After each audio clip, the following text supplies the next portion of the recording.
Hi everyone, this is Cindy. This will be a quick overview of how to get to the tracker and a couple of other information that goes along with the new tracking system for expenses and budget.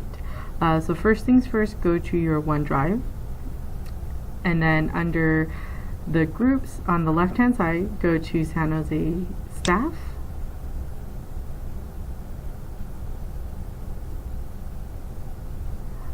After you open up the San Jose Staff OneDrive, it gives you everything that you would need to do the tracking system. So how-to guides are in here as well. So there's one for everyone else and there's one for IMs. So you will be going into the IM budget tracker how-to guide. You can read through it, you can print it. There's different categories now as well as code line items, so a couple things have changed, but we're still going to be using things that we learned previously from our old tracker. The only real big difference now is that with the Walmart card, if you have a Walmart card purchase, you do need to now fill out this form. There is a link to it as well as a copy of it in the San Jose Staff drive for you, and it's labeled the Walmart purchase card. It's also on CY Connect, so lots of places you can find it. So real easy. So whenever you're using the Walmart card and you need the receipt, and you have to submit it, so everything's still the same, you're still submitting the receipt via service desk ticket to HQ, and then they review it and then they allocate it to us. So really main parts that you're filling out are the parts where name, date, department. Don't worry about the estimated cost or the manager approval because you've already would be making the purchase, and then all you need is amount of purchase. The approval down here is for me, so no need to worry about that. I can sign it once you scan it, and if HQ asks for a signature, I'd be more than happy to give it to them. Perfect. So we'll go through the new way of processing that, and then what the new tracker looks like now. We also have a rollout plan as well as frequently asked questions section that you might have. So if you have a question, look here first, and if your question isn't answered, please then reach out to me. Alright, so back to the OneDrive location. So here you're going to go into your team budget tracker. So in the spreadsheet, obviously it's going to have all the 13 schools. If you don't see your school, just click on the ellipses over on this side until you find your school.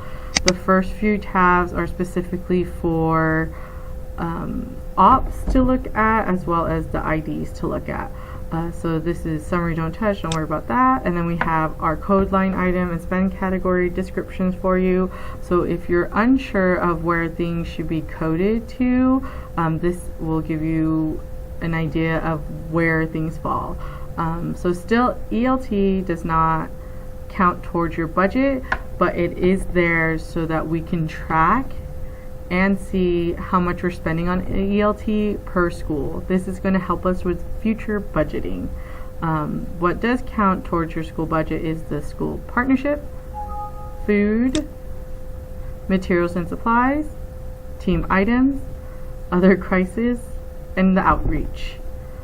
And then we have our spend categories as well. So you guys should know that about spend categories from the last one, but here is again the spend category, its description, some notes for you guys, and then when you should be using it and selecting it, as it is a drop down option on the right hand side of the tracker.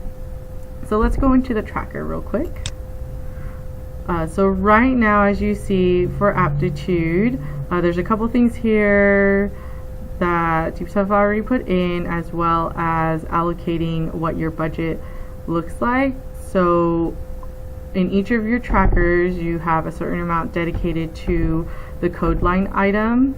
These are arbitrary numbers, so let's say for some reason for school partnership you only have $600, but you go over and you spend more than that, that's okay. Keep tracking it under the school partnership tracker, and that will give us a sense of how much you're really spending, and that maybe we should think about allocating more to school partnerships from now on. Same thing for any other section, specifically materials and supplies. This is an arbitrary number again, but most likely we want to see and make sure that you guys are understanding how much you're overspending as well as underspending in a section. So don't worry about if it goes into the red or if it goes into the negative. It's okay. It's a really good tell-all for us to see what that looks like and how spending is happening. And that's it. So this is the tracker. This is a new tracker. You can see there's the spend category in here, and then your code line items, which food and spend category. The way to edit it and add things in, because right now you can't add anything, you want to go to edit workbook and always go to edit in browser. If at any time you cannot edit in the browser, what is happening is that either I'm in it and I'm editing it and I'm locking everyone out so that I can make sure that all the links are still working, all the formulas are still working, and anything like that. So no need to worry. If something gives you an error, reach out to me. I most likely have it open on my computer. I can close it out and then you guys can go ahead and edit back in. So right now, once you go edit into browser, now you can go ahead and type whatever you need to type. So you go date, description, what you did. It could be like Teacher Appreciation Week or whatever it is, the vendor, where you bought it from, and how much it cost. Yeah. And any other notes you need to put in here. So, and then your spend category, if you click on any of the cells in spend category, you get a drop down menu and you can really specifically assign the spend category if it is applicable. Alright, and that's it. That's our new tracker, and it has everything updated as of October 17th. So if you've been using the old tracker, no need to worry. I have moved everything over and I have deleted all the old trackers on CY Connect. So what's going to happen is everything will live on the OneDrive for right now. At the end of the year, everything will get moved over into our archive files, which is what CY Connect will be for, and we'll have historical data. So OneDrive will be for the working documents throughout the year. CY Connect will be for the previous historical data. If you have any questions, please feel free to reach out to me or Helena or your IDs.